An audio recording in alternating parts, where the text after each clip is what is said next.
So is Jesse Wells just a lucky viral mystery or a songwriting machine a decade in the making? Is it really possible for a songwriter like Jesse Wells to be so prolific without assistance, maybe by a ghostwriter or even AI? That's the question on everyone's mind as this Arkansas-born troubadour continues to break every rule in the music industry songbook. Welcome back to the Long Island Sound. I'm Steve Yusko, and today I'm going to take a deeper dive beyond the viral clips to look at the staggering data behind the man who's become the voice of America's guilty conscience. In the last 18 months alone, Jesse has released 7 full-length albums and an EP. Just think about that.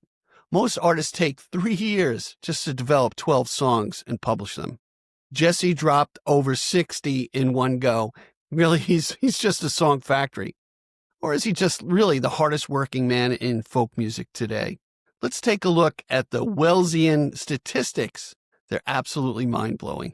Jesse just didn't go viral once. He has dozens of viral videos that he seeds on nearly a daily basis. For instance, on TikTok, he has amassed a staggering 1.2 million followers. On Instagram, another 1.1 million followers are tuning in for his fast folk updates. On YouTube, this platform, he has over, as of this video, 370,000 subscribers with tens of millions of streams across all these platforms. But it's not just this social media clout. The digital interest has translated into cold, hard physical demand. He's currently selling out every live date that he posts, with tickets in some markets reportedly hitting 4 figures on the secondary market. As I found out, Jesse is surging in popularity in a way that we've only seen with names like Zach Bryan and Tyler Childers. I've seen it with my channel alone. I really couldn't believe how his fans, well, I can believe now, how his fans responded. Many thought I was AI because my script reading isn't really that good and I had fake backgrounds. And what I was amazed by were the comments, good and bad, about my commentary. I ended up doing an apology video, which you can check out at the end of this, and a deeper dive that I did on Jesse's background. Hey, by the way, we're building a music community here, and I really do appreciate your comments. So please leave a like if you like what we're doing, subscribe. But I'd love to hear your thoughts on Jesse, how you found Jesse, what your favorite song is. Please put a comment in, and I try to respond to every comment that I get. Let's talk about that 63-song monstrosity. Was it strategy or was it inspiration? The album that stopped the industry in its tracks under the power lines is a 63-song project. Some have called it a monstrosity. I wouldn't call it that. But the why behind it is a masterclass on modern music survival.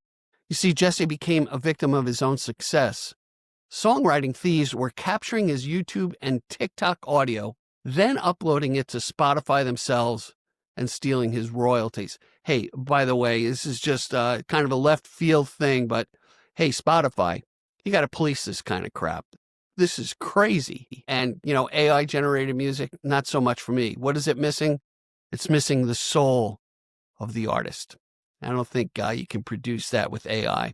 Anyway, back to the 63-song dump. It was a logical necessity to protect his intellectual property. By getting his audio onto digital service providers first, he prevents pirates from locking him out of his own work. Despite the sheer volume, really, the quality remains wickedly entertaining. He's been described as the pioneer of fast folk, synthesizing current events like the Boeing whistleblowers or the fentanyl crisis into complex songs in real time.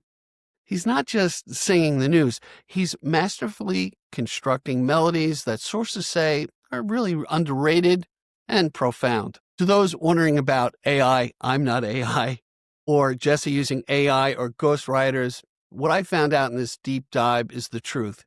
Jesse is a music lifer. He's been active since at least 2012, performing under the names Jesse Wells and fronting bands like Dead Indian and Cosmic American.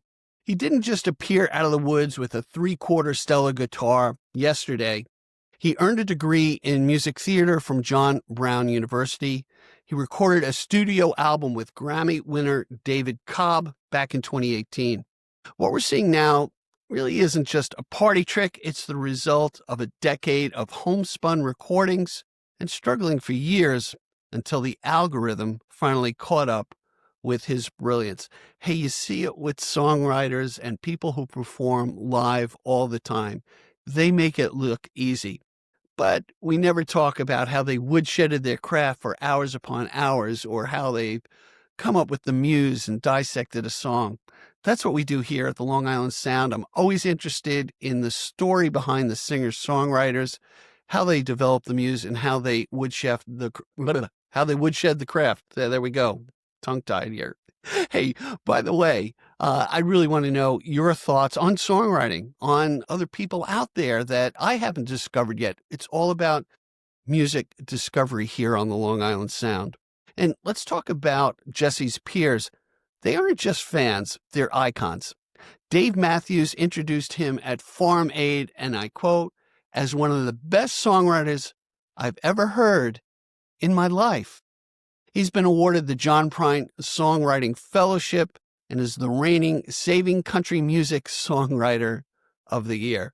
Hey, mentioning Jesse Wells and John Prine or Dylan in the same sentence, man, that's really great.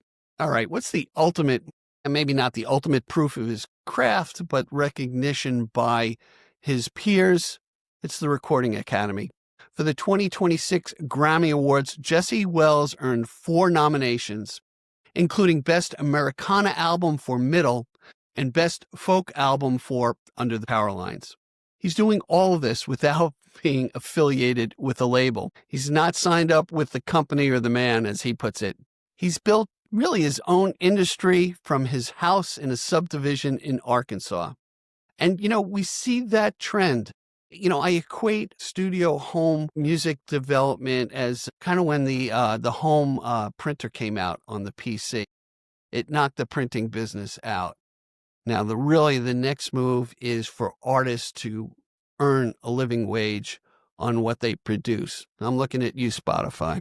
So is Jesse Wells the Dylan-esque hero of the working man, or just a guy who knows how to sing the news faster than anyone else?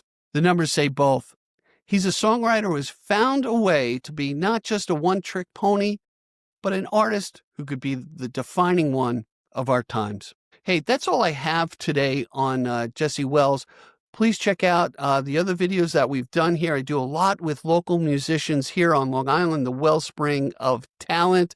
We've got a Warren Zevon show coming up here locally in Bayshore at the end of the month on January 23rd. Check out that video. It's a unique process how Paradiddle Records has taken local artists while paying tribute to great singer-songwriters over the years in his series of uncovered albums. And we've got some great people coming to that show.